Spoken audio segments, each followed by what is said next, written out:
ہر انسان کے اندر وہ تمام چیزیں موجود ہوتی ہیں جن کا اس کو علم ہے یا کبھی گمان گزرا۔ جو آپ چاہتے ہیں کتنا ہی ناممکن ہو، چاہنا بذات خود ممکن ہے۔ جو آپ نے چاہا وہ ناممکن آپ کی خواہش ہو گئی، تو خواہش کا ہونا ہی امکان ہے کہ یہ ممکنات میں سے ہو سکتا ہے، لہٰذا ہر خواہش پوری ہو سکنے کی صلاحیت رکھتی ہے۔ اب اس کے دو عمل ہیں، ایک تو خواہش کو اس کے پراپر ایکشن کے مطابق لے چلو تو پوری ہو جائے گی، پھر دعا کے ذریعے بھی پوری ہو سکتی ہے، اور اگر وہ خواہش پوری نہیں ہوتی تو پھر سوچنا پڑے گا کہ کہیں مجھے اس خواہش سے دستبردار ہونے کا حکم تو نہیں دیا جا رہا۔ پھر اس کے حکم سے دستبردار ہونا اتنا ہی آسان ہونا چاہیے جتنا کہ اس خواہش کی ضد کرنا۔ اگر خواہش سے دستبردار ہونا نہیں آتا تو خواہش پیدا نہ کرنا۔ آپ کا ارادہ، آپ کی خواہش بڑی نیک چیزیں ہیں، لیکن اگر آپ کی خواہش کے اندر دستبردار ہونے کی صلاحیت نہیں ہے تو خواہش سے فوراً گریز کر لو، کیونکہ وہ ایسا بادشاہ ہے کہ خواہش پیدا ہونے دیتا ہے، اور جب خواہش پروان چڑھتی ہے تو کہتا ہے کہ تم میرے مخلص ہو، ایک چھوٹا سا کام کرو۔ انسان کہتا ہے کہ حکم فرمائیں، آپ رب کائنات ہیں۔ وہ کہتا ہے کہ یہ خواہش چھوڑ دو۔ انسان کہتا ہے کہ جی یہی تو مشکل ہے، یہ خواہش میں چھوڑ نہیں سکتا۔ یہاں سے پھر الہیات کے ساتھ اپنا ذاتی تعلق توڑ دیتے ہیں، خواہش کا اس کے حکم پر ترک نہیں کر سکتے۔ گویا کہ اگر ایک حکم ماننا آتا ہے تو دوسرا حکم ماننا بھی تمہاری ضروری ہے، نہیں تو تمہاری پیروی آدھی رہ گئی۔ جب آپ کوئی سا کام، کوئی سا سفر، کوئی سا مقام مقرر کر دیتے ہو کہ یہ مقام، یہ سفر، یہ ذات صرف اللہ تعالیٰ کے لیے ہے، نماز تو فرض ہے، وہ آپ سب پڑھتے ہیں، حج، زکوٰۃ، عمرہ، وہ تمام فرائض آپ پورے کر رہے ہیں، کوئی ایک چیز آپ مقرر کر دیں کہ یہ کام صرف اللہ کے لیے، کوئی سا کام، کوئی سی ذات جس سے ملاقات صرف فی سبیل اللہ ہو، یا کوئی سا ارادہ جو صرف الہیات کے لیے ہو، یا کوئی سا وزٹ یا کوئی سی جگہ جو آپ نے مقرر کر رکھی ہے کہ میرا یہ کام صرف اللہ کی ذات کے لیے، اگر اس میں استقامت ہو، لگاتار ہو، بار بار ہو، بلکہ 1000 بار ہو، اور اس 1000 بار ہونے میں پوری تکرار کے ساتھ قائم ہو، اور اس میں آپ برقرار رہے، تو سمجھو کہ آپ نے بہتری کی طرف اپنے قدم بڑھانے شروع کر دیے۔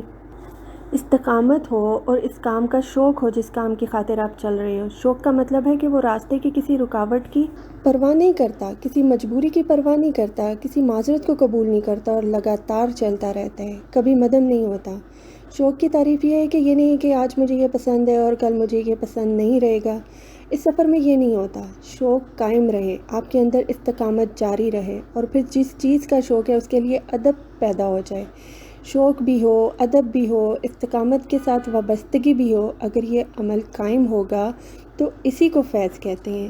فیض جس نے لینا ہے، اس سفر کے لیے شوق ہونا چاہیے، اور پھر استقامت ہونی چاہیے، اس کے اندر پھر ادب ہونا چاہیے تاکہ بے باکی جو ہے وہ قائم نہ ہو، اور یہ تینوں صفات جس شخص میں قائم ہو گئیں اس شخص کے اندر فیض پیدا ہو گیا۔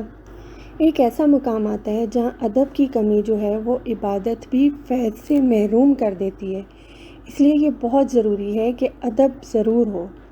اب جب ان تینوں چیزوں پر قائم رہتے ہیں تو فیض آپ کا حق بن جاتا ہے، اور فیض ہے کیا؟ آپ کو آپ کے اعمال سے بڑھ کر دیا جائے، اعمال کی عبرت سے بچا لے، اور آپ نے ایک ایسی چیز حاصل کر لی جو اس وجود میں ناممکن تھی، وہی آپ کا حق ہے، وہی آپ کا حاصل ہے۔ اب اگر آپ سمجھتے ہو کہ اسلام ایک باعث احترام ہے، دین ہے، تو آپ کے پاس ہے، تو آپ اسلام کی نسبت سے باعث احترام ہو گئے۔ آپ اسلام رکھنے کے بعد بھی اپنے آپ کو باعث احترام نہیں سمجھتے، آپ اللہ اللہ کرتے ہیں، بعد میں اپنے آپ کو قابل احترام نہیں سمجھ رہے، گویا کہ آپ کا اللہ اللہ کرنے کا جو عمل ہے اس کے پیچھے پوری نیت شامل نہیں ہے، ورنہ تو آپ اپنے آپ کو باعث احترام سمجھتے۔ اس لیے پہلا کام یہ ہے کہ اپنے آپ کو باعث احترام سمجھنا، اپنی ذات کی عزت کرنا، اسے ضائع ہونے سے اور ٹوٹنے سے بچانا۔ جب آپ پریشان حال، کثرت خیال اور بے شمار خواہشات رکھتے ہیں، کوئی نہ کوئی کہیں نہ کہیں خواہش ٹوٹ جاتی ہے، تو آپ سمجھتے ہیں کہ میں ٹوٹ گیا۔ اس لیے اللہ کریم نے فرمایا کہ آپ لوگ اپنے آپ کو یوں پہچانو کہ جیسے آپ کی تخلیق اس کا رب کریم کا منشا ہے، اس کے علاوہ پہچانو گے تو ٹوٹ جاؤ گے۔ مقصد یہ ہے کہ اس نے جس انداز سے جس کام کے لیے بنایا وہ تو تم سمجھتے نہیں ہو، تم اپنے آپ کو ایک نیا کام الاٹ کر رہے ہو، نتیجہ یہ ہوتا ہے کہ ٹوٹ جاتے ہو کیونکہ تم اس کام کے لیے بنے نہیں ہو۔ آپ یہ سمجھتے ہو کہ پیسہ آپ کو موت سے بچا لے گا، آپ نے کبھی کسی کو پیسے کی وجہ سے موت سے بچتے دیکھا؟ لہٰذا آپ کا یہ عمل غلط ہو گیا۔ آپ یہ سمجھتے ہو کہ صحت ہمیشہ رہے گی، کبھی کسی کی نہیں رہی۔ آپ یہ سمجھتے ہو کہ آپ زندگی میں ہمیشہ رہیں گے، کوئی کبھی نہیں رہا۔ جس شخص نے آپ کے ساتھ ظلم کیا کہ آپ اس کو معاف کرنے کے لیے قطعاً تیار نہیں ہوتے، اور آپ یہ سمجھتے ہو کہ اللہ آپ کو معاف کر دے گا، ایسا تو نہیں ہوگا۔ اس دنیا میں کم از کم لوگوں کو معاف کرنے کی کوشش کرو اور اپنے دل کو شانتی میں لاؤ، اس کے اندر تھوڑا سا اطمینان پیدا کرو۔ نفرت جو ہے یہ آپ کو اندر سے توڑ دے گی، اس سے تمہارا اپنا احترام ٹوٹ جائے گا، اپنی ذات کا احترام ٹوٹ جائے گا۔ جس دل کے اندر نفرت ہو اس کو یوں سمجھ لو کہ نفرت تعفن ہے۔ اس کے لیے آپ یہ فیصلہ کرو کہ نفرت نہیں کرنی، غصہ نہیں کرنا، ناراضگی نہیں کرنی، معاف کر دینا ہے۔